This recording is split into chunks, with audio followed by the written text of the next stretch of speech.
Supreme কোর্টও SSC নিয়োগ বিধি বহাল রাখলো। হাইকোর্টের ডিভিশন বেঞ্চের রায়ে হস্তক্ষেপ করল না শীর্ষ আদালত।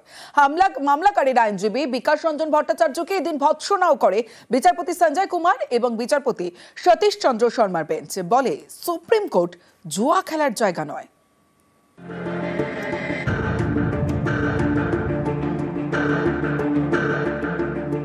হাইকোর্টের ডিভিশন বেঞ্চের পর এবার সুপ্রিম কোর্ট বহাল রইল 2025 সালে স্কুল সার্ভিস কমিশনের নিয়োগ বিধি।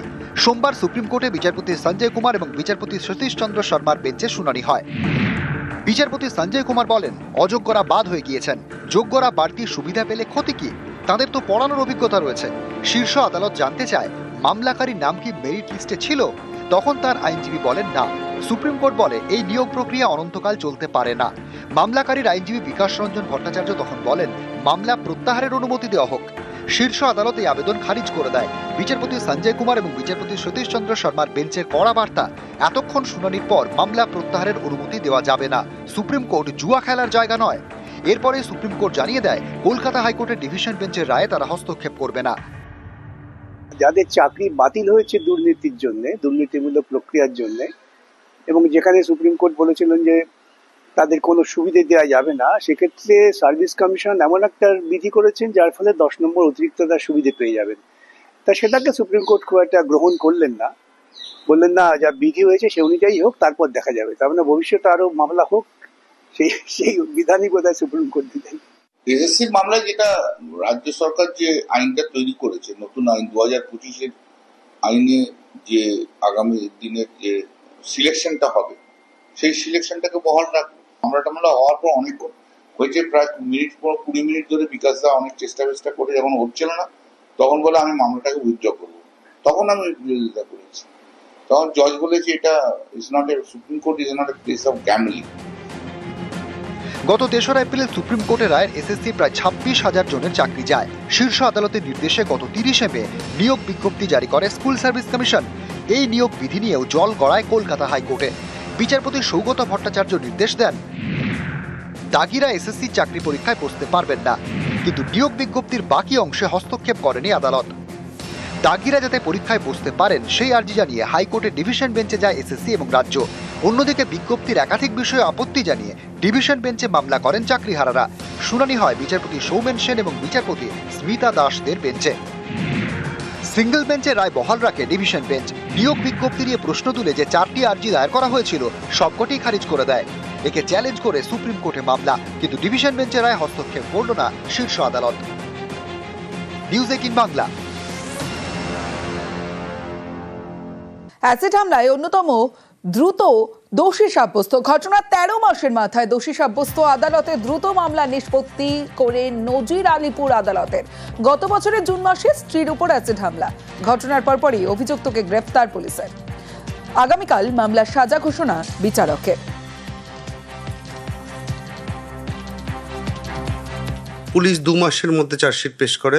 চার্জ গঠনের 10 মাস 11 দিনের মধ্যে দোষী সাব্যস্ত হওয়া। অন্যতম দ্রুততম অ্যাসিড অ্যাটাকের মামলায় সাজা ঘোষণা। 2013 সালে তো আপনারা জানেন অন্তর্ভুক্তি হয় অ্যাসিড অ্যাটাকের ইন্ডিয়ান পিনাল কোডের ভেতরে। এখানে 12 জন সাক্ষী প্রসিকিউশনের তরফ থেকে দেওয়া হয় এবং 2 জন সাক্ষী ডিফেন্স উইটনেসের তরফ থেকে দেওয়া হয়। আদালতের অত্যন্ত গুরুত্ব দিয়ে এই মামলার বিচার করা, এটা একটা অত্যন্ত গুরুত্বপূর্ণ রায়। এতে বিচার ব্যবস্থার প্রতি প্রচুর ভিকটিমের আস্থা বাড়বে। আমরা আমাদের তরফ থেকে সর্বোচ্চ দোষী যাতে সর্বোচ্চ সাজা পান তার জন্য আবেদন রাখবো আদালতের কাছে। ধর্ষণের অভিযোগে গ্রেফতার বিজেপি নেতা। গতকাল বিজেপির এসটি মোর্চার নেতা গ্রেফতার। 2023-এ ধর্ষণের মামলায় সিউড়ি আদালতে পেশ। আরো বিস্তারিত জানবো, সুপ্রতিম রয়েছে আমার সঙ্গে। সুপ্রতিম, একদম দেখো, সেটা হচ্ছে যে বীরভূম বিজেপির যে এসটি মোর্চার একজন নেতা সুনীল মুন্ডু, তাকে কিন্তু সিউড়ি থানায় পুলিশ গ্রেপ্তার করেছে। এবং যেটা জানা গেছে 2023 সালে তার বিরুদ্ধে একটি ধর্ষণের মামলা রুজু হয় এবং সেই মামলাতেই তাকে গতকাল রাত্রেবেলায় গ্রেপ্তার করা হয়েছে এবং আজকে তাকে সিউড়ি আদালতে তোলা হয়েছিল এবং তাকে 4 দিনের পুলিশ হেফাজতের নির্দেশ দিয়েছে আদালত। এবং যেটা জানা গেছে 2023 সালে মহিলাকে ধর্ষণের অভিযোগ ওঠে এবং তখনই কিন্তু এই মহিলা সিউড়ি থানায় একটি অভিযোগ দায়ের করে। সেই মামলাতেই কিন্তু তাকে গ্রেপ্তার করা হয়। যদিও বিজেপি নেতা দাবি হচ্ছে তাকে কিন্তু সম্পূর্ণ ফাঁসানো হয়েছে। বেশ,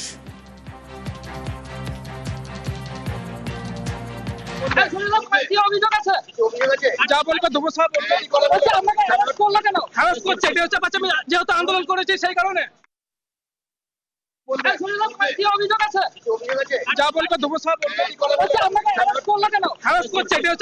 যেহেতু আন্দোলন করেছে সেই কারণে। সিউড়ি থানার এরিয়ার ঘটনা এটা। পুরো অভিযোগ হচ্ছে যে তার ওপরে 2023 সালের 6 থেকে 7 মানে জুলাই, 20/6/23 থেকে 21/7 জুলাই পর্যন্ত তার উপর রেপ করা হয়েছে। যে অ্যাকিউজ হচ্ছে সুনীল মুর্মু, তাকে অ্যারেস্ট করে। জমি সম্পত্তি নিয়ে ব্যাপারের এর মধ্যে রয়েছে। দূষণ রুখতে সবুজায়নে জোর। জাপানি পদ্ধতিতে বনাঞ্চল তৈরির উদ্যোগ দুর্গাপুর পুরসভার। মিয়াওয়াকি ফরেস্টে থাকবে 66 রকমের গাছ।